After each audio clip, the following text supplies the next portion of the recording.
لبیک یا حسین، لبیک یا حسین۔ رحم اللہ من قرأ الفاتحہ۔ بسم اللہ الرحمن الرحیم۔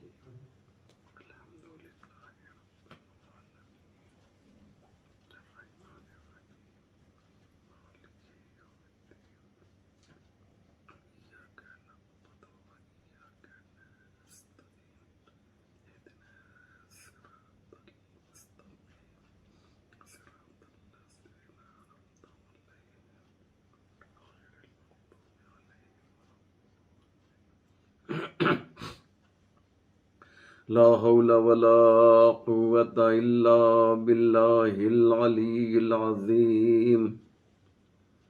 حسبنا اللہ ونعم الوکیل، نعم المولا ونعم النصیر۔ اعوذ باللہ من الشیطان اللعین الرجیم، بسم اللہ الرحمن الرحیم۔ الحمد للہ رب العالمین، والصلاة والسلام والتحیۃ والاکرام علی سید الانبیاء والمرسلین، مولانا ابی القاسم محمد، اللہم صلی وآلہ الطیبین الطاہرین المعصومین، ولعنۃ اللہ علی اعدائہم اجمعین، من یومنا ھذا الی صباح یوم الدین۔ اما بعد فقد قال اللہ سبحانہ تبارک و تعالی وقولہ الحق۔ بسم اللہ الرحمن الرحیم۔ وَسَيَعْلَمُ الَّذِينَ ظَلَمُوا أَيَّ مُنْقَلَبٍ يَنْقَلِبُونَ۔ مومنین کرام و ناظرین ذوی الاحترام، سلام علیکم ورحمۃ اللہ وبرکاتہ۔ عشرہ مجالس کا سلسلہ جو 11 محرم الحرام سے شروع ہوا تھا، الحمدللہ یہ اس سلسلے کی آج 9ویں مجلس ہے۔ عنوان اور ٹاپک جو حیدری فاؤنڈیشن نے دیا تھا وہ یہ تھا کہ امام حسین نے مدینے سے سفر کیسے کیا اور وہ کربلا کیسے پہنچے، یعنی مدینے سے کربلا کے درمیان جو واقعات رونما ہوئے، اس سلسلے میں کچھ باتیں آپ کی خدمت میں عرض کی گئیں، اور الحمدللہ آج یہ 9ویں مجلس ہے، اور کل جو مجلس ہوگی وہ اس عشرے کی آخری مجلس ہوگی، جس میں کربلا میں کیا ہوا اسے تاریخ کے آئینے میں دیکھنے کی کوشش کی جائے گی۔ لہذا مومنین، اگر وقت ملے آپ کو، خود کو پریشان نہ کیجیے گا، اگر وقت ملتا ہے تو انشاءاللہ کل کی جو عشرے کی آخری مجلس ہے اسے ضرور سنیے گا، اور کچھ اہم پوائنٹس اور اہم نکات اس مجلس میں آپ کی خدمت میں، یعنی کل کی مجلس میں پیش کیا جائے گا۔ فی الحال گفتگو یہاں تک پہنچی کہ امام حسین نے مکہ چھوڑ دیا 8ویں ذی الحجہ کو، جسے یوم ترویہ کہا جاتا ہے۔ امام علیہ السلام نے مکے کو مکے سے عراق کی طرف سفر شروع کیا، لیکن جب آپ نے یہ ارادہ کیا کہ آپ مکے سے عراق کی طرف جائیں گے، تو آپ کے پاس خطوط کا ایک انبار تھا جو مختلف لوگوں نے آپ کو خط لکھا، اور یہاں تک کہ لوگ آپ کے پاس آئے اور انہوں نے آنے کے بعد بھی یہ کہا کہ آپ عراق نہ جائیے، اور بالخصوص کوفے کی طرف نہ جائیے۔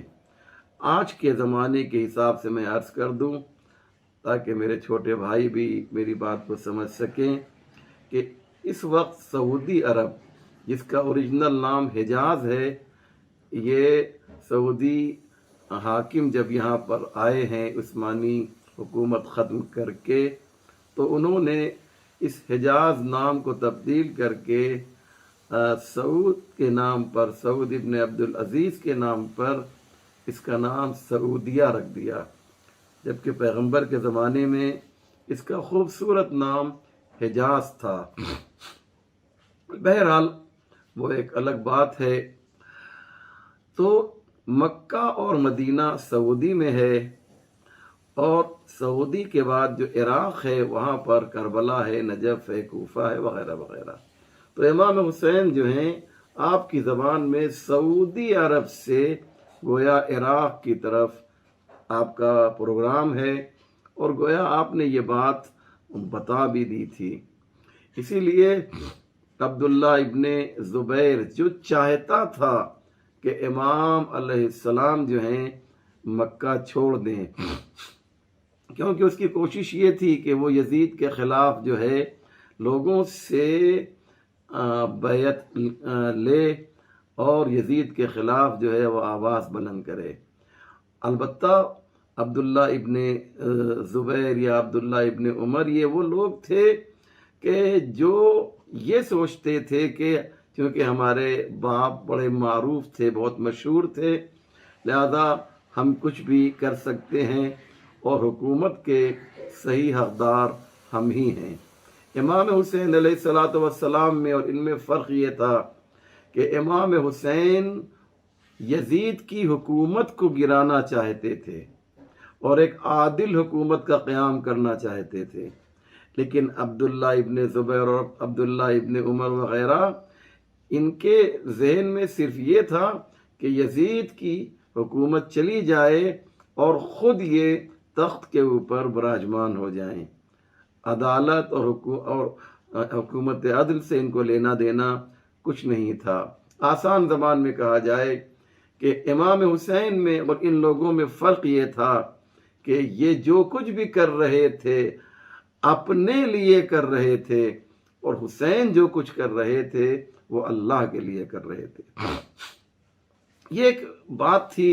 چنانچہ جب امام حسین جب مکے میں مقیم ہوئے ہیں تو سب سے زیادہ کسی کو تکلیف ہوئی ہے تو وہ عبداللہ ابن زبیر کو ہوئی تھی۔ کیوں؟ اس لیے کہ جب تک امام حسین مکے میں رہیں گے کوئی بھی اس کی بیعت نہیں کرے گا۔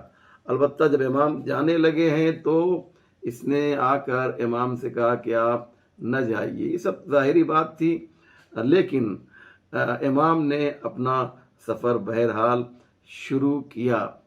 اور ایک عجیب واقعہ سامنے آیا کہ یزید نے بھی کوشش بہت کی کہ امام جو ہیں کوفے کی طرف نہ جائیں، کیونکہ معلوم تھا کہ وہاں پر ایک کثیر تعداد ہے، وہ پورا علاقہ جو ہے وہ حسین کا چاہنے والا ہے، حسین جائیں گے تو ان کے درمیان ایک جوش، ایک جذبہ پیدا ہوگا اور ایک انقلاب برپا ہو جائے گا۔ اس لیے یزید نے بہت سے خط لکھے، میرے پاس وہ یہ سارے خط میرے پاس جو کتاب سامنے رکھی ہوئی ہے اس میں موجود ہیں، لیکن میں ان تمام خطوط کو نہیں پڑھوں گا کیونکہ بہت زیادہ ضروری نہیں ہے۔ البتہ یزید کا ایک خط جو ہے جو اس نے جناب ابن عباس کو لکھا ہے، میں اس کا ایک شعر پڑھنا چاہتا ہوں کہ جب انسان جو ہے جسے کہا جائے عیاری اور مکاری پر اترتا ہے تو وہ کس طرح کا ہیلا اور مکر اختیار کرتا ہے۔ یزید نے جناب ابن عباس کو، عبداللہ ابن عباس کو ایک خط لکھا اور اس میں لکھا کہ آپ امام حسین کو منع کیجئے کہ وہ عراق کی طرف نہ جائیں۔ ایک بات میں اور عرض کر دوں کہ عراق کے اوپر جو ہے یزید کی حکومت تھی، لیکن وہ گرفت جو عراق پر ہونی چاہیے تھی وہ بہرحال نہیں تھی۔ اس لیے یہ تھا کہ اس کمزوری سے کہیں جو ہے، حکومت کی کمزوری سے کہیں امام حسین جو ہے فائدہ نہ اٹھا لیں جو وہاں کی حکومت ہے، اگرچہ یزید کے انڈر میں تھی۔ لیکن یزید نے جو خط لکھا جناب ابن عباس کو، وہ یہی کہا کہ آپ ان سے کہیے کہ وہ عراق کی طرف نہ جائیں، اور یہ شعر لکھا۔ شعر سنیے، میں چاہتا ہوں ایک شعر تو یزید جو ہے شاعر بھی تھا، یہ بات ذہن میں رکھیے گا۔ یا قومنا لا تشتعل الحرب اذا سکنت وامسکوا الحبال السلم واعتصموا۔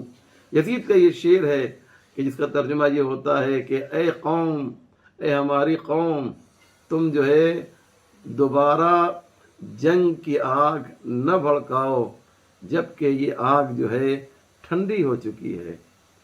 وَامْسِكُوا الْحِبَالَ السِّلْمِ وَاعْتَصِمُوا، اور دیکھو صلح اور آشتی اور پیس کی جو رسی ہے اسے پکڑ لو۔ یہ یزید کا شعر ہے۔ یعنی اس شعر سے جو ہے ایک بات یہ سمجھ میں آتی ہے کہ اسے امام حسین سے کتنا خوف تھا کہ وہ مکر و ریا کے ذریعے سے جو ہے وہ چاہتا یہ ہے کہ امام حسین اپنا قیام جو ہے وہ مکے ہی تک محدود رکھیں اور آگے نہ جائیں۔ لیکن سلام ہو ابن عباس کے اوپر، انہوں نے بھی جواب دیا۔ میں پورا خط نہیں پڑھوں گا، اگر کسی کو وہ خط چاہیے تو مجھے براہ راست فون کر کے یہ سارے خطوط لے سکتا ہے۔ لیکن جو بات کہی اس میں ایک جملہ سن لیجئے، اور وہ یہ ہے کہ جناب ابن عباس نے کہا کہ وہ یہ کام نہیں کریں گے، وہ کام یعنی امام حسین وہ کام نہیں کریں گے کہ جس میں جو ہے انتشار پیدا ہو، امت کے درمیان اختلاف پیدا ہو۔ اللہ اکبر، امت کے درمیان جس میں اختلاف و انتشار پیدا ہو، امام حسین وہ کام نہیں کریں گے۔ یہ بات جناب ابن عباس نے خط کے جواب میں، یزید کے خط کے جواب میں لکھا۔ اس سے ایک بات یہ بھی سمجھ میں آتی ہے کہ الفضل ما شہدت بہ الاعداء، فضیلت وہ ہے جس کا اعتراف دشمن کرے۔ یعنی یزید کا ابن عباس کو خط لکھ کر یہ کہنا کہ آپ امام حسین سے کہیے کہ وہ عراق نہ جائیں، یہ اس بات کی دلیل ہے کہ جناب ابن عباس کی شخصیت جو ہے کتنی بلند تھی کہ اپنے تو اپنے غیر بھی ان کے سامنے جو ہیں سر نیاز خم کیے ہوئے تھے۔ انشاءاللہ میری بات آپ تک پہنچے گی۔ اچھا، اسی طرح سے عبداللہ ابن عمر، عبداللہ ابن زبیر اور دیگر لوگ آپ کے پاس آئے اور انہوں نے کہا کہ آپ جو ہے مکے ہی میں رہیے۔ اور پھر بہرحال امام نے اپنا سفر شروع کیا اور آپ چلے، کوفے کی جانب چلے۔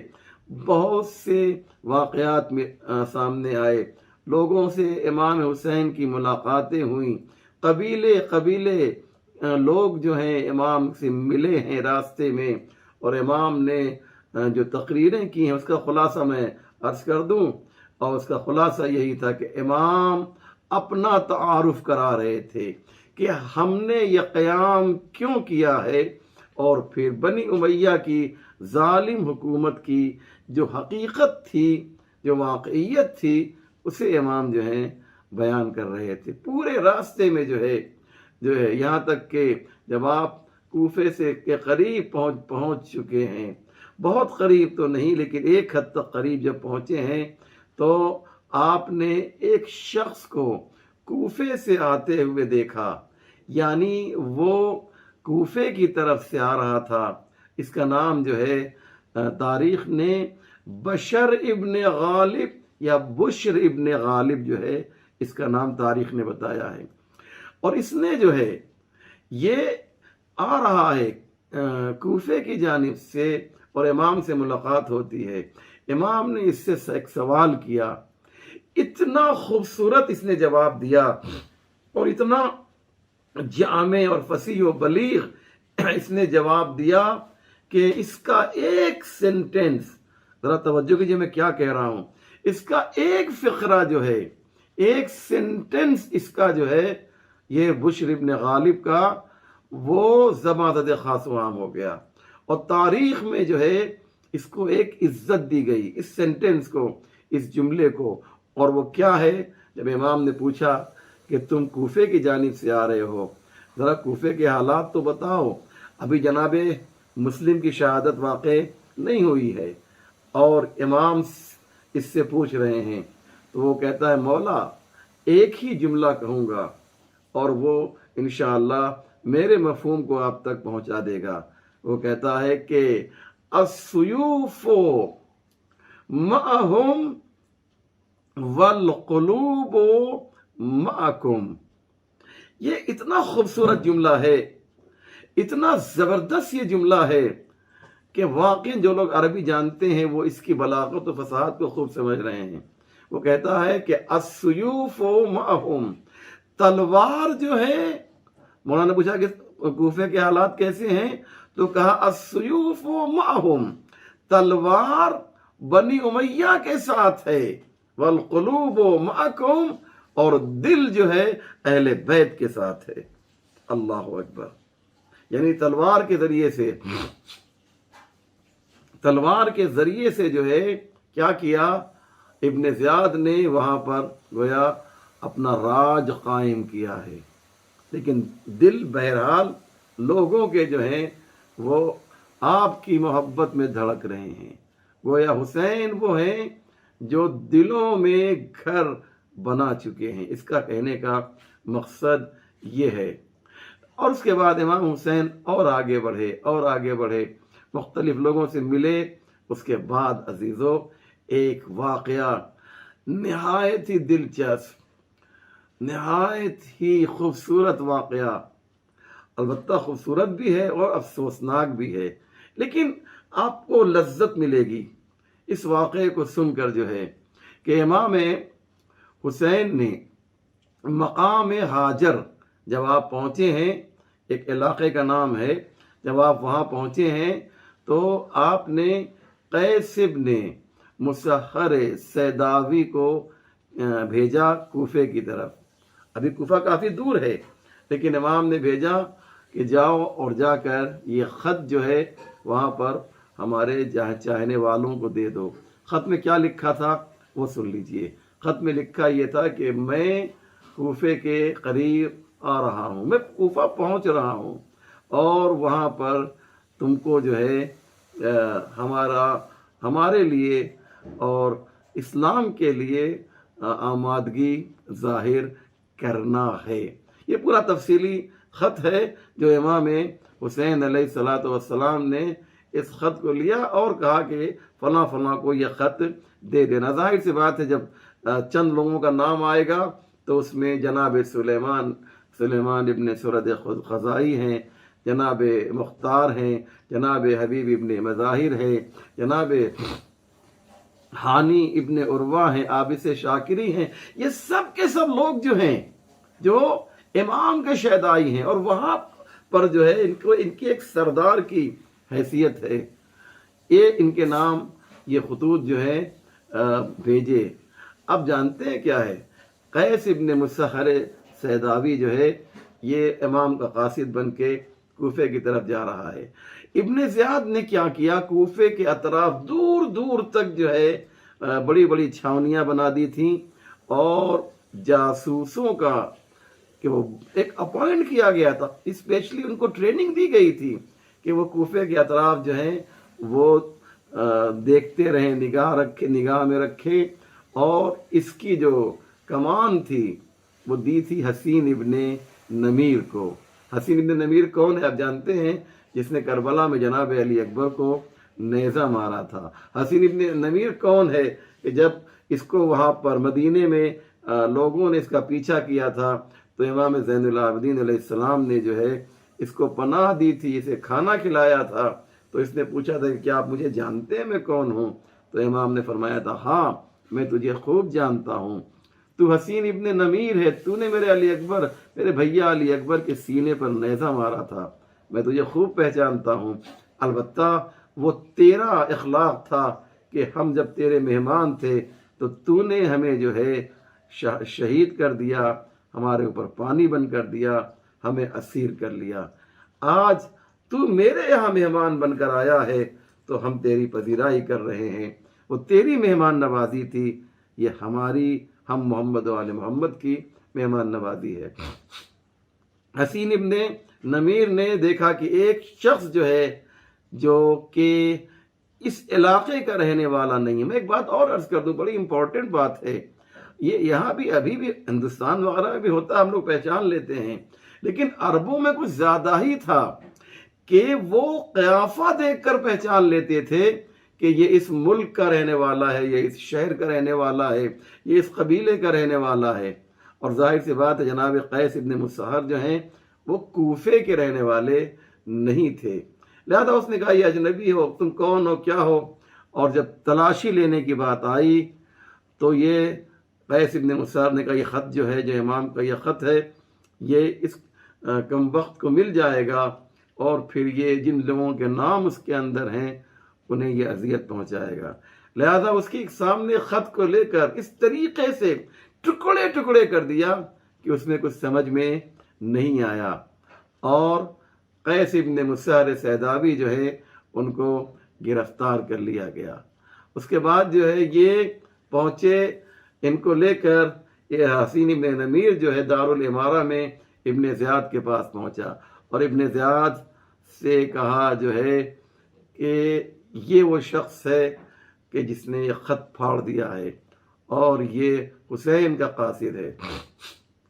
ابن زیاد نے بہت بڑا مجمع جمع کیا، اور جمع کرنے کے بعد دارالامارہ میں اس کو سامنے بلایا اور کہا بتاؤ تم کون ہو، تمہارا نام کیا ہے؟ کہا میرا نام قیس ابن مسہر سیدابی ہے۔ کیا انداز ہے بات کرنے کا! واقعاً جو ہے یہ واقعہ اتنا خوبصورت ہے کہ دل شاد ہو جاتا ہے کہ کس طریقے سے جو ہے محبان اہل بیت جو ہے دشمنانوں کے مقابلے میں استقامت کا مظاہرہ کرتے تھے۔ چنانچہ پوچھا کہ تم کون ہو، نام پوچھا تو نام بتایا، تم کون ہو؟ تو اس نے کہا میں شیعہ علی ہوں۔ اللہ اکبر، میں علی کا شیعہ ہوں۔ اور اس کے بعد جو ہے ایک ایک سوال کیا، کہا یہ بتاؤ کہ تم نے یہ خط کیوں پھاڑ دیا؟ کہا میں نے خط اس لیے پھاڑ دیا تاکہ تمہیں خط کا مضمون معلوم نہ ہو سکے۔ اللہ اکبر، آپ نے بڑی آسانی سے اس بات کو سن لیا نا؟ کیوں؟ تاکہ جو وہ اس کے اندر جو موجود ہے وہ تمہیں جو ہے معلوم نہ ہو سکے۔ اچھا، اب جو ہے اس نے کہا کہ تم کو جو ہے امان ملے گی، دو میں سے ایک کام تمہیں کرنا ہے، یا جن لوگوں کے نام اس میں لکھے ہیں ان کے نام بتاؤ تو تمہیں چھوڑ دیا جائے گا، اور اگر یہ ممکن نہیں ہے تو تم حسین اور حسین والوں پر سب و شتم کرو، ان کو برا بھلا کہو۔ اس نے کہا، قیس ابن مسہر نے کہا کہ میں امام حسین کے دوستوں کا نام تو نہیں بتاؤں گا کہ جن کے نام جو ہیں اس خط میں موجود تھے، ہاں اتنا کر سکتا ہوں کہ ناراض نہ ہوئیے گا، ابھی سنیے، آخر تک سنیے، کہ اتنا کر سکتا ہوں کہ میں حسین کے اوپر سب و شتم کروں، ان کو برا بھلا کہوں۔ مجمع اکٹھا کیا گیا کہ آج ایک حسین کا چاہنے والا جو ہے وہ امام حسین کے خلاف جو ہے تقریر کرے گا، اور اس کے بعد قیس ابن مسہر جو ہے ایک بلندی پر جاتا ہے، مجمع ہے جو سننے کے لیے تیار۔ آج ایک حسینی حسین کے خلاف بولے گا تو کیسا ماحول ہوگا، کیا کیا سوچا ہوگا۔ ہر چیز کتاب میں نہیں ملتی ہے کہ جب یہ امام حسین کے خلاف بولے گا مثلا تالیاں بجائی جائیں گی، جشن منایا جائے گا، خوشی منائی جائے گی، یہ سب کچھ سوچا ہوگا۔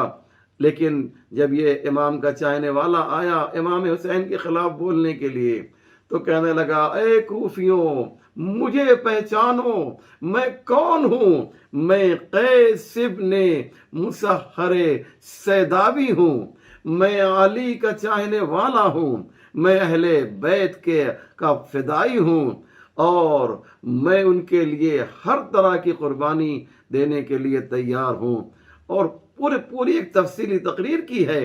اس کے بعد جو ہے یہاں تک تو پھر بھی معاملہ غنیمت تھا، لیکن پھر جناب قیس ابن مسحر سیداوی اللہ جو ہے ان کی قبر کو اور زیادہ روشن و منور کرے، ایسے لوگ جو ہیں اہل بیت کے ساتھ تھے۔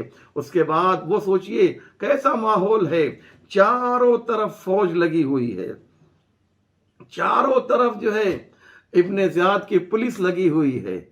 توجہ کر رہے ہیں میں کیا کہہ رہا ہوں؟ چاروں طرف جو ہے یہ لوگ جو ہیں ایک طرح سے ان پر نفسیاتی دباؤ ڈالے ہوئے ہیں، اور اس ماحول میں اکیلا ایک شیدائی ہے، اکیلا ایک چاہنے والا ہے، اور کہتا یہ ہے کہ یہ ابن زیاد کی طرف اشارہ کیا، یہ کذاب ابن کذاب ہے۔ اللہ اکبر، ہوا کذاب ابن کذاب، یہ کذاب ابن کذاب ہے، اس سے اہل کوفہ بچ کے رہنا، اور یہ دین اور ایمان کا دشمن ہے، ہمارا یہ کیا بگاڑ سکتا ہے، بہت کچھ کرے گا تو ہمیں قتل کر دے گا۔ عزیزو جانتے ہیں کیا ہوا؟ جب تک اسے پکڑا جاتا، جب تک جو ہے اسے روکا جاتا پولیس والوں کے ذریعے سے، سپاہیوں کے ذریعے سے، اس وقت تک قیس ابن مسحر نے اپنی تمام باتیں جو ہیں کہہ دیں۔ اب سنیے، دشمن کے پاس، ظالم کے پاس ایک ہی حربہ ہے، اور وہ یہ ہے کہ سر قلم کر دیا جائے۔ ابن زیاد آگ بگولا ہو گیا، جیسے پورے وجود میں جو ہے اس کے جو ہے کسی نے آگ بھر دی ہو، اور اس طریقے سے ناراض ہوا۔ اور میں نے جو کتاب میں پڑھا یہ ہے کہ بعد میں ان پولیس والوں کے ساتھ اس نے جو ہے بہت سختی کی کہ جب تم نے دیکھا کہ وہ اہل بیت کی شان میں قصیدہ پڑھ رہا ہے اور ہمارے خلاف بول رہا ہے تو تم نے فوراً کوئی اقدام کیوں نہیں کیا؟ انہوں نے جواب دیا کہ فوراً اقدام کر دیتے تو شاید حالات اور زیادہ خراب ہو جاتے۔ بہرحال ابن زیاد نے ایک حکم دیا اور وہ یہ ہے کہ قیس ابن مسحر کو جو ہے وہ دارالامارہ کی چھت پر لے جایا جائے اور اوپر سے گرا دیا جائے۔ چنانچہ یہی ہوا، اور قیس ابن مسحر کو اوپر سے زمین پر، چھت سے زمین پر گرایا کہ آپ کی ہڈیاں ٹوٹ گئیں اور آپ کو جام شہادت نوش کرنا پڑا۔ اور اسی سے ملتا جلتا ایک اور واقعہ ہے کہ امام نے ایک اور خط جو ہے عبداللہ ابن یقطر کے ذریعے بھیجا۔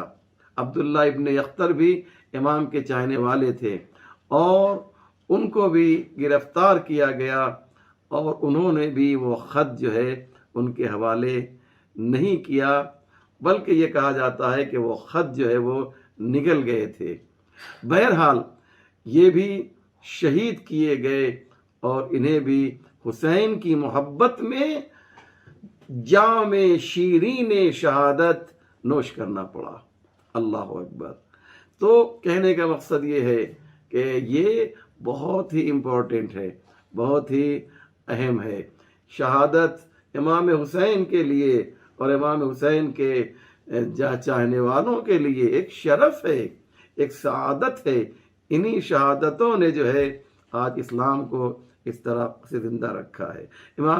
امام حسین آگے بڑھ رہے ہیں، اور آگے بڑھے، کچھ دور چلے، جب آپ مقام ثعلبیہ پر آئے ہیں تو وہاں پر بھی آپ نے ایک خطبہ دیا ہے، یاد رکھیے گا، ایک خطبہ دیا ہے، اور خطبہ یہ ہے کہ 2 خطبے ہیں، یاد رکھیے گا۔ یہ جو پہلا خطبہ ہے اسی سے ملتا جلتا ایک خطبہ شب عاشور بھی ملتا ہے۔ اگر مجھے وقت ملا تو میں اس کو بھی بیان کروں گا آخری مجلس میں. لیکن یہ سنیے کہ امام حسین کو مقام ثعلبیہ پہ ایک خبر ملتی ہے، اور خبر یہ ہے کہ جناب مسلم شہید کر دیے گئے، جناب ہانی شہید کر دیے گئے، جناب عبداللہ ابن یقطر شہید کر دیے گئے، جناب قیس ابن مسخر سیداوی شہید کر دیے گئے. یہ ساری شخصیتیں جو ہیں، اور کوفے کے حالات جو ہیں وہ دگرگوں ہیں، اور کوفہ جو ہے الظاہر ابن زیاد کے کنٹرول میں آ گیا ہے. جو چاہنے والے تھے اور جو ان کے سردار تھے انہیں یا تو گرفتار کر لیا گیا ہے یا انہیں قتل کر دیا گیا، اور قوم جو ہے وہ بغیر سرپرست کے، بغیر لیڈر کے ہے. یاد رکھیے گا، جب کسی قوم میں لیڈرشپ نہیں ہوتی ہے تو وہ قوم جو ہے وہ ختم ہو جاتی ہے. ایران کا اسلامی انقلاب کیوں کامیاب ہوا؟ کیونکہ ان کو بہترین لیڈرشپ امام خمینی رحمت اللہ علیہ کی شکل میں ملی. لہذا جہاں پر لیڈر مضبوط ہوتا ہے وہاں پر جو ہے قوم بھی مضبوط ہوتی ہے. جہاں پہ سپہ سالار قوی ہوتا ہے، سردار لشکر قوی ہوتا ہے، وہاں پر لشکر بھی جو ہے وہ فتح و کامیابی لے کر آتا ہے.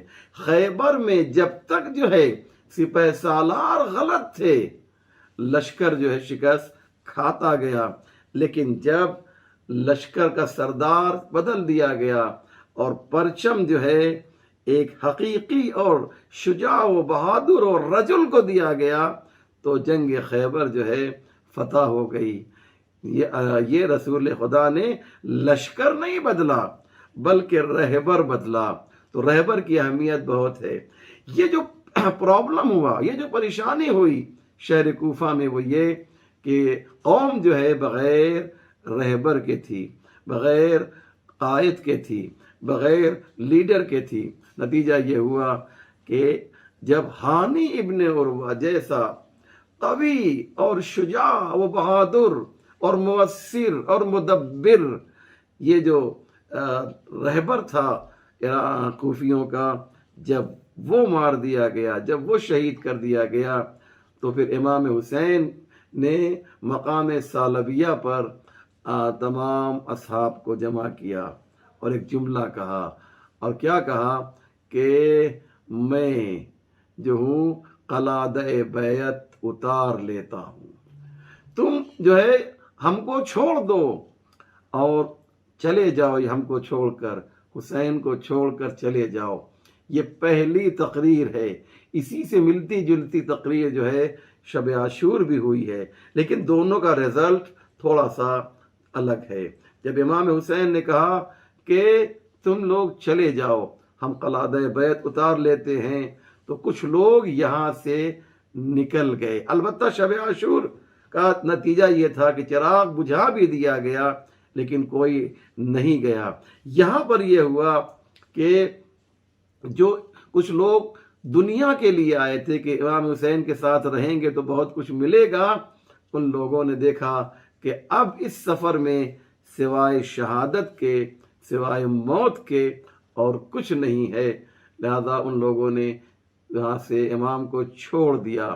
گویا فلٹرڈ کیا امام نے، اچھوں کو ساتھ میں لیا اور جو برے لوگ تھے ان کو یہاں سے الگ کر دیا. گویا حسین نے گلچی کا کام کیا ہے. جیسے پھول چوننے والا جو ہے وہ خاروں کے درمیان سے صرف پھول کو چنتا ہے، حسین نے وہی کام کیا اور عزیزو حسین گلچی بن گئے. علی یہ حال امام حسین علیہ الصلوۃ والسلام اب اور آگے بڑھے، منزل ثعلبیہ سے اور آگے بڑھے اور پہنچے کہاں؟ منزل شریف پر. یہ سب علاقے کا نام ہے جو میں بتا رہا ہوں. منزل شریف پر پہنچے اور یہاں پر وہ نہایت ہی عظیم اور تاریخی واقعہ پیش آیا کہ حر کا لشکر جو ہے امام کے قریب آیا. اب امام کوفے سے بہت نزدیک ہو گئے ہیں. اب امام کوفے سے بالکل قریب ہو گئے ہیں، حر کا لشکر آیا۔ اب یہ جو باتیں آپ سنتے رہتے ہیں، میں اس کی تفصیل میں نہیں جاؤں گا، صرف ایک اشارہ کروں گا کہ امام حسین نے دیکھا کہ یہ لوگ آ رہے ہیں، پیاس سے جاں بلب ہیں، پیاسے ہیں۔ امام حسین نے حر سے کہا کہ جو کچھ بھی مذاکرات کرنے ہیں، گفتگو کرنی ہے، وہ بعد میں کی جائے گی، پہلے ہم تمہیں پانی پلائیں گے۔ حسین نے شاید اسی دن کے لیے پانی اکٹھا کیا ہوگا، اور وہاں پر جو ہے آپ نے کیا کیا، آپ نے وہاں پر پانی پلایا، اور جب پانی پلا چکے تو پھر حر کے لشکر سے کہا کہ میں تم سے کچھ کہنا چاہتا ہوں، میں تم سے کچھ کہنا چاہتا ہوں۔ اور کیوں؟ اس لیے کہ حر نے کیا کہا تھا، بدل طریقک، اپنے راستے کو بدل دیجئے۔ امام نے کہا لا ابدل طریقی، میں اپنا راستہ نہیں بدلوں گا، علی الدال علی الطریق۔ امام نے کہا جو راستہ دکھانے کے لیے آیا ہے وہ راستہ بدلتا نہیں ہے۔ قیامت کا جملہ تھا جو امام حسین علیہ الصلوۃ والسلام نے کہا۔ علی یہ حال پانی جو ہے، پانی جب پی چکے تو امام حسین علیہ السلام نے ایک تقریر کی ہے، ایک خطبہ دیا ہے۔ میں یہ چاہتا ہوں کہ اس خطبے کو جو ہے، میرے پاس جو یہ کتاب ہے، اس سے آپ کی خدمت میں اس خطبے کو پیش کروں۔ امام کے سامنے حر کی پوری فوج ہے، امام اس فوج کو مخاطب کرتے ہیں اور کہتے ہیں لوگوں، میں خود سے نہیں آیا ہوں، تمہارے خطوط ہمارے پاس آئے، تمہارے قاصد یہ دعوت لے کر پہنچے کہ جلد کوفہ آئیے، کیونکہ ہمارا کوئی امام نہیں ہے۔ قوی امید ہے کہ آپ کے ذریعے اللہ تعالی ہمیں ہدایت اور حق پر اکٹھا کر دے۔ یہ امام کا خط ہے جو میں پڑھ رہا ہوں عزیزو۔ امام نے یہ خط کہاں لکھا؟ معاف کیجیے گا، امام کا یہ خطبہ ہے جو میں پڑھ رہا ہوں۔ امام یہ خطبہ دے رہے ہیں، امام یہ تقریر کر رہے ہیں کہ دیکھو میں خود سے نہیں آیا ہوں۔ بہت توجہ کیجیے، بہت امپورٹنٹ بات ہے یہ، اس کو ہم بہت آسانی سے نہیں لیں گے انشاءاللہ۔ امام نے کہا تم نے بلایا ہے تو ہم آئیں گے، آئے ہیں، تم نے بلایا ہے تو ہم آئے ہیں۔ یعنی کیا مقصد؟ یعنی کل کوئی یہ نہ کہے کہ حسین یہاں پر جنگ کرنے کے لیے آئے ہیں، حسین حملہ آور ہیں، بلکہ حسین ایک مہمان کی حیثیت سے ہیں، حسین ایک مدعو کی حیثیت سے ہیں، حسین کو دعوت دی گئی ہے، لہذا اس دعوت کی بنیاد پر آئے ہیں۔ یعنی بہت کھل کر یہ بات کہہ دی کہ کل کوئی ہمیں جنگ طلب نہ کہے گا کہ حسین یہاں پر جنگ کرنے کے لیے آئے ہیں۔ بات واضح ہو رہی ہے نا عزیزو؟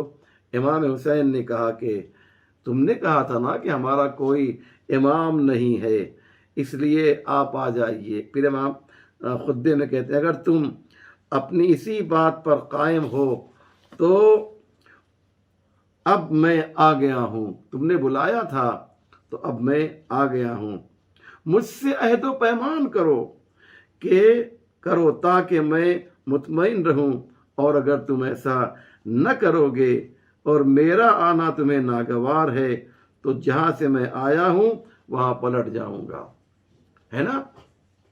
یہ آپ نے بہت سنا ہوگا کہ امام نے کہا اچھا واپس جانے دو، لیکن حر نے کہا آپ کو واپس جانے نہیں دیا جائے گا، یہاں تک کہ طے یہ پایا کہ حسین اس راستے کی طرف چلیں۔ توجہ کیجیے گا عزیزو، امام حسین اس راستے کی طرف چلیں، طے یہ پایا، اور وہ راستہ جو تھا ہم سب جانتے ہیں کہ وہ راستہ کون سا راستہ ہے؟ وہ راستہ ہے جی کربلا کا راستہ ہے۔ ادھر جو ہے امام کوفے کی طرف پہنچ رہے ہیں اور ادھر جو ہے بنی امیہ کی حکومت میں کھلبلی مچی ہوئی ہے، یزید کے خط پر خط آ رہے ہیں، ابن زیاد ہمارے جو جواسیس ہیں، جو جاسوس ہمارے ہیں، ان کے ذریعے سے خبر مل رہی ہے کہ حسین جو ہے وہ کوفے سے نزدیک ہو رہے ہیں، تم کیا کر رہے ہو؟ یزید نے خط لکھا ہے، اس کے کئی خطوط ہیں، ایک خط میں چاہتا ہوں کہ اس خبیث کے جو خط ہے وہ بھی میں آپ کی خدمت میں پڑھوں کہ ابن زیاد کا خط، ابن زیاد کے نام یزید کا خط. مجھے معلوم ہوا ہے، یہ یزید خط لکھ رہا ہے، مجھے معلوم ہوا ہے کہ حسین ابن علی مکے سے عراق کی طرف روانہ ہو چکے ہیں. تم راستوں پر جاسوسوں کو متعین کر دو، جس پر بھی ذرا شبہ ہو گرفتار کر لو، جس سے بھی تمہیں بدگمانی ہو قتل کر ڈالو. تاریخ کامل میں یہ جلد نمبر 4. تو کہنے کا مقصد یہ ہے، اور تاریخ طبری میں بھی یہ خط موجود ہے عزیزو، یاد رکھیے گا. کہنے کا مقصد یہ ہے کہ یہ ہر طرف سے جو ہے یہ حالات کنٹرول سے ایک طرح سے باہر ہو رہے ہیں. بنی امیہ کے ڈرے ہوئے ہیں، ان کی نیندیں اڑی ہوئی ہیں کہ حسین جو ہے ایک مختصر سا لشکر لے کر، ایک محدود تعداد کے ساتھ حسین جو ہے وہ کوفے کی جانب بڑھ رہے ہیں. پورا کوفہ جو ہے سیل کر دیا گیا ہے، اور بڑی مشکل سے کوئی اندر سے باہر یا باہر سے اندر جا رہا ہے. کچھ رشوتیں دی گئی ہیں تو لوگ اندر یا باہر اندر گئے ہیں یا اندر سے باہر آئے ہیں. یہ ساری چیزیں ہو رہی ہیں عزیزان محترم. اور جو ہے یزید نے سختی سے ابن زیاد کو سختی کرنے کے لیے کہا اور پوری اجازت دی. ایک خط تو اس میں کہا تم پوری طرح سے آزاد ہو، جیسے چاہو جو ہے ان سے پیش آؤ، جتنا ظلم کر سکتے ہو ان پر ظلم کرو. اللہ اکبر. لہذا یہ جو ہے بہت ہی ضروری ہے. میرے برادر عزیز مولانا علی عباس وفا صاحب نے کہا کہ یہ لوگ جو امام حسین کے مقابلے میں آئے تھے اور جن کے جو سردار لشکر تھے ان کا بھی اگر آپ نام بیان کر دیں تو بہت ہی اچھا ہوگا. تو آئیے میں ان لوگوں کے نام جو ہے آپ کی خدمت میں پیش کر رہا ہوں کہ جو لوگ جو ہیں لشکر یزید میں تھے اور سردار لشکر کی حیثیت رکھتے تھے. پہلا نام عمر ابن سعد ابن ابی وقاص کا ہے. دوسرا نام حر ابن یزید ریاحی کا ہے. تیسرا نام شمر ابن ذل جوشن کا ہے. چوتھا نام یزید ابن رکاب کلبی کا ہے. پانچواں نام حسین ابن تمیم ہے. اور اس کے بعد جو ہے ساتواں نام جو ہے مغائر ابن رہنیہ ہے. اس کے بعد نصر ابن حرشہ ہے. کعب ابن طلحہ ہے. شبس ابن ربعی ہے اور حجار ابن ابجر ہے. یہ لوگ ہیں کہ جو ایک طرح سے لشکر کے سردار تھے اور ایک عظیم لشکر لے کر جو ہے یہ لوگ آہستہ آہستہ جو ہے کربلا کی طرف پہنچے ہیں. اب یہاں پر ایک آخری بات جو بہت ہی ضروری ہے وہ یہ پیش کرنا ہے کہ لوگ کہتے یہ ہیں کہ کربلا میں جو آئے تھے وہ سب کوفے کے رہنے والے تھے. ایسا نہیں ہے. اور کوفے میں، اور ان کی دلیل یہ ہے کہ سب شیعوں نے خود ہی قتل کیا اور شیعہ خود ہی روتے ہیں، وہ جو ہے ان کی دلیل یہ ہے کہ یہ سب کوفے کے رہنے والے ہیں. ان میں اکثریت جو ہے وہ کوفے کی نہیں ہے بلکہ شام سے ایک لشکر آیا. ایک بات تو یہ. دوسری بات یہ کہ یہ کوفے سے کچھ لوگوں کو زبردستی جو ہے فوج میں داخل کیا گیا، بالکل اسی طریقے سے جیسے ایران عراق کی جب جنگ ہو رہی تھی تو ایران کے مقابلے میں صدام ملعون نے جو ہے بہت سے شیعوں کو جو ہے وہ ایران کے خلاف لڑنے کے لیے مجبور کیا تھا، اور جو انکار کرتا تھا اسے قتل کر دیا جاتا تھا. آپ سمجھ رہے ہیں؟ تو تاریخ اپنے کو دہراتی ہے. لہذا یہ لوگ جو ہیں مختلف جگہوں پر سے جو گھروں سے جوانوں کو اٹھاتے تھے کہ کربلا چلو. وجہ کیا تھی؟ جانتے تھے کہ یہ حسین سے لڑیں گے نہیں. ایک بہت امپورٹنٹ بات پیش کرنے جا رہا ہوں. یہ جو ہزاروں کی تعداد میں جو شہر کوفہ سے جو ہے اٹھایا گیا، تو کس لیے ان کو فوج میں بھرتی کیا گیا؟ وجہ یہ تھی کہ انہیں کچھ کرنا نہیں ہے، انہیں صرف کربلا جانا ہے تاکہ جو حسین اور حسین والے ہیں وہ لشکر کی تعداد کو دیکھ کر خوف زدہ ہو جائیں، ڈر جائیں. مقصد یہ تھا. انہیں لڑنے کے لیے شاید نہ بھیجا ہو، لیکن کم سے کم. اور جہاں تک کہ جو کوفے میں جیسے عمر ابن سعد کی بات ہے، عمر ابن سعد کے بارے میں ہے کہ یہ عمر ابن سعد کون ہے؟ یہ بنی امیہ کا ایجنٹ ہے کہ جو کربلا میں سردار ہے. ٹھیک ہے کوفے کا رہنے والا ہے، تو میں نے تو پہلے بھی کہا تھا کہ ہر کوفی جو ہے وہ محب اہل بیت نہیں ہے. کوفے کے اندر جو ہیں مجوسی بھی ہیں، کوفے کے اندر خوارج بھی رہ رہے ہیں، کوفے کے اندر بنی امیہ بھی رہ رہے ہیں، اور اہل بیت کے چاہنے والے بھی ہیں. تو ہر کوفی جو ہے محب اہل بیت ہو، یہ صحیح نہیں ہے. اس لیے یہ کہنا کہ شیعوں نے یہ قتل کیا ہے اور یہی روتے ہیں. اس کی دلیل ہمارے علماء نے بہت اچھی دی ہے. اگر تمہیں یہ خیال ہے کہ شیعوں نے قتل کیا ہے، شیعہ روتے ہیں، تو چلو آؤ ہم سب مل جل کر بیٹھ کر ایک جگہ پر جو ہے قرآن کو ہاتھ میں لے کر جو ہے یہ اعلان کریں کہ قاتلین حسین پر لعنت ہو. دیکھتے ہیں کتنے لوگ جو ہیں اس لعنت بھیجنے میں ساتھ دیتے ہیں. جب ہم یہ کہتے ہیں کہ آؤ قاتلین حسین پر لعنت کرو، تو ہمیں جواب یہ دیا جاتا ہے ان پہ لعنت نہ کیجئے، ہو سکتا ہے انہوں نے توبہ کر لی ہو. اور ورنہ یہ کہتے ہیں کہ صاحب قاتلین حسین جو ہے وہ کون ہیں؟ مثلاً کوفے والے ہیں، اور کوفے میں سب شیعہ تھے. ایسا نہیں ہے. یاد رکھیے گا کہ یہ وہ لوگ تھے جو بنی امیہ سے جن کا رابطہ تھا. کربلا جو ہے وہ اب شروع ہو رہی ہے. کربلا کی جو ریئل تصویر ہے وہ انشاءاللہ سامنے آ رہی ہے. اور کل جو مجلس ہوگی اس میں انشاءاللہ تعالی میں یہ عرض کروں گا آپ کی خدمت میں کہ کیا کیا واقعات ارض کربلا میں، زمین کربلا میں کون کون سے واقعات جو ہیں رونما ہوئے ہیں. اب تک جو میں نے گفتگو کی وہ کربلا کے باہر تک، لیکن 2 محرم کو جب امام حسین علیہ السلام وارد زمین کربلا ہوئے ہیں تو اس موقع پر کون کون سے حالات جو ہیں پیش آئے ہیں عزیزو. ہاں کربلا یقیناً کربلا ایک ایسا نام ہے کہ اس نام کو سنتے ہی آنکھوں میں آنسو آ جاتے ہیں. ایک نام حسین کا ہے اور ایک شہر جو ہے حسین کا ہے، کہ دونوں کے اندر جو ہے کرب پایا جاتا ہے، دونوں کے اندر رنج پایا جاتا ہے، دونوں کے اندر غم پایا جاتا ہے عزیزو.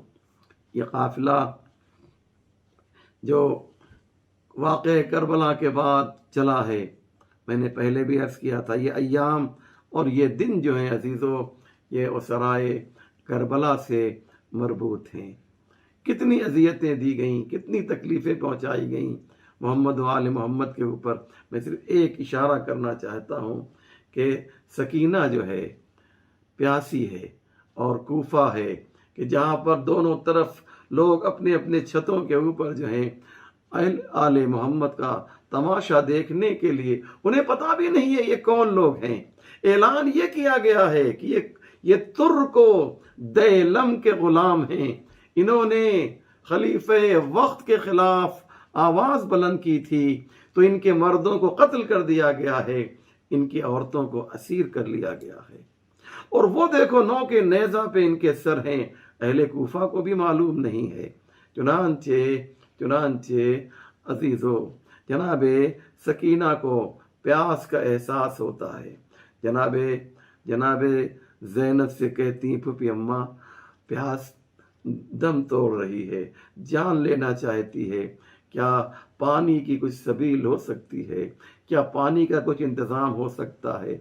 جناب زینب کہتی ہیں بیٹی یہاں پر پانی کیسے ملے گا، دیکھتی نہیں ہو ہر طرف دشمنی دشمن ہیں، یہ ہمیں کیا پانی پلائیں گے۔ ایک معظمہ ہے، ایک خاتون ہے جو سکینہ کی جناب زینب سے جو گفتگو ہو رہی ہے اس گفتگو کو سن لیتی ہے، اندر جاتی ہے، ایک پیالے میں پانی لے کر آتی ہے اور لا کر جناب زینب کے حوالے کر دیتی ہے کہ آپ اس کو بچی کو پانی پلا دیجئے، اور جب یہ پانی پی لے تو اس بچی سے کہیے گا کہ وہ ہمارے لیے جو ہے کچھ دعائیں کر دیں، کیونکہ ہم نے اپنے آقا اور مولا سے سنا ہے کہ مظلوموں کی دعا بہت جلدی قبول ہوتی ہے۔ آپ لوگ ہمیں شکل سے مظلوم لگ رہے ہیں، آپ لوگ ہمیں شکل سے ستم دیدہ لگ رہے ہیں، لہذا آپ جو ہے آپ بچی سے کہہ دیجئے دعا کر دے۔ یہ یتیمہ بھی معلوم ہو رہی ہے، اور یتیموں کی دعا مظلوم بھی ہو اور یتیم بھی ہو تو دعا کے قبول ہونے کے امکانات اور زیادہ ہو جاتے ہیں۔ جناب زینب کہتی ہیں بیٹی سکینہ پانی بعد میں پینا، پہلے اس خاتون کے لیے دعا کر دو۔ اللہ اکبر، پہلے اس خاتون کے لیے دعا کر دو، بعد میں پانی پینا۔ جناب سکینہ نے کہا ٹھیک ہے پپی اماں، جیسا آپ کہیں سکینہ ویسا ہی کرے گی۔ جناب زینب کہتی ہیں تمہاری دعا کیا ہے؟ کہا ہماری پہلی دعا تو یہ ہے ہمارا شوہر جو ہے وہ پردیس گیا ہوا ہے، دعا کر دو، اس بچی سے کہیے دعا کر دے کہ وہ سلامتی کے ساتھ، شہر کے حالات اچھے نہیں ہیں، وہ خیریت کے ساتھ جو ہے واپس جو ہے شہر میں آ جائے۔ جناب سکینہ نے اپنے ننھے ننھے ہاتھوں کو بلند کیا اور اس خاتون کے لیے دعا کی، پروردگار اس کا شوہر جو پردیس میں گیا ہوا ہے وہ خیریت سے واپس آ جائے۔ کہا اچھا دوسری دعا کیا ہے؟ اللہ اکبر، بہت ہی دردناک ہے دوسری دعا۔ اس نے کہا آپ اس بچی سے کہہ دیجئے یہ دعا کر دے کہ جس طریقے سے تم لوگ یتیم ہوئے ہو اس طرح سے ہمارے بچے یتیم نہ ہوں، جیسے تم یتیم ہوئے ہو ایسے ہمارے بچے یتیم نہ ہو۔ اب ذرا اندازہ لگائیے کہ دعا تو ہے لیکن جناب سکینہ پر کیا گزر رہی ہوگی، جناب سکینہ پر کیا گزر رہی ہوگی، لیکن دعا تو کرنا ہی ہے نا، دعا تو کرنا ہی ہے۔ جناب سکینہ نے اپنے ہاتھوں کو آسمان کی جانب بلند کیا اور بلند کرنے کے بعد کہتی ہیں پروردگار جس طرح سے ہم یتیم ہوئے ہیں، پروردگار ان کے اس خاتون کے بچے اس طرح سے یتیم نہ ہونے پائیں۔ ہاں عزادارو، اب اس کے بعد تیسری دعا سنیں گے کیا ہے؟ تیسری دعا کیا ہے؟ یہ خاتون یہ کہتی ہے کہ آپ اس بچی سے کہہ دیجئے کہ یہ دعا کر دے کہ ہمیں مدینہ جانے کے ہمارے لیے اسباب فراہم ہو جائیں، مجھے مدینے جانے کی بہت تمنا ہے۔ اب جناب زینب نے جب مدینے کا نام سنا تو تڑپ گئیں اور کہا یہ بتائیے اے بی بی آپ یہ بتائیے کہ مدینے جا کر کیا کیجئے گا؟ تو وہ کہتی یہ ہے کہ مدینے میں تو ہماری پوری کائنات ہے، مدینے میں تو ہماری پوری زندگی ہے۔ کہا مدینے میں کون ہے؟ کہا مدینے میں ہماری شہزادی زینب رہا کرتی ہیں، مدینے میں ہمارے شہزادے حسین رہا کرتے ہیں، ہمیں ان سے ملنے کی بہت ہی چاہت ہے، ہمیں ان سے ملنے کی بہت ہی تمنا ہے، ہم ان سے ملنا چاہتے ہیں۔ جناب زینب نے کہا اے ام حبیبہ اگر تو زینب کو دیکھیں گے تو پہچان لے گی۔ کہا کیوں نہیں زینب کو دیکھیں گے، ہم نے انہیں اپنی گودی میں کھلایا ہے، ہم نے حسین کو اپنی گودی میں کھلایا ہے۔ کہا جناب زینب کہتی ہیں یہ دعا نہ کرا، تجھے اگر زینب سے ملنا ہے نا، تجھے اگر حسین سے ملنا ہے نا تو اب اس دعا کی ضرورت نہیں ہے، بغیر دعا کے جو ہے تو زینب سے بھی مل سکتی ہے، حسین سے بھی مل سکتی ہے۔ اب جو جناب زینب نے اپنے سر کو اوپر کی طرف اٹھایا، کہا یہ دیکھ زینب تیرے سامنے موجود ہے، اور تجھے حسین سے ملنا ہے، وہ دیکھو نو کے نیزہ پر تیرے آقا حسین کا سر موجود ہے۔ وَسَيَعْلَمُ الَّذِينَ ظَلَمُوا أَيَّ مُنْقَلَبٍ يَنْقَلِبُونَ انا للہ و انا الیہ راجعون رضا بقضائہ و تسلیما لامرہ اللہم بحق محمد وانت المحمود وبحق علی وانت العالی وبحق فاطمة وانت فاطر السماوات والارض وبحق الحسن وانت المحسن وبحق الحسین وانت قدیم الاحسان وبحق الائمة التسعة الطاہرین من ذریت الحسین علیہ السلام۔ یا اللہ تجھے واسطہ ہے محمد والے محمد کے پروردگار، ہمارے اس مختصر مگر اہم اعمال کو قبول فرما، جو پریشان حال ہیں ان کی پریشانیوں کو دور فرما۔ یا اللہ ہماری اس عزاداری کو قبول فرما۔ یا اللہ آل محمد کے چاہنے والے دنیا میں جہاں جہاں بھی ہوں ان کی جان مال عزت آبرو کی حفاظت فرما۔ علماء اعلیٰ مراجع اعظام رہبر انقلاب کو طول عمر صحت کامل و موفقیت کامل عنایت فرما، ہمارے امام کے ظہور میں تعجیل فرما، ہم سب کو ان کے اعوان و انصار میں شمار فرما۔ ربنا تقبل منا انک انت السمیع العلیم۔ لبیک یا حسین، لبیک یا حسین۔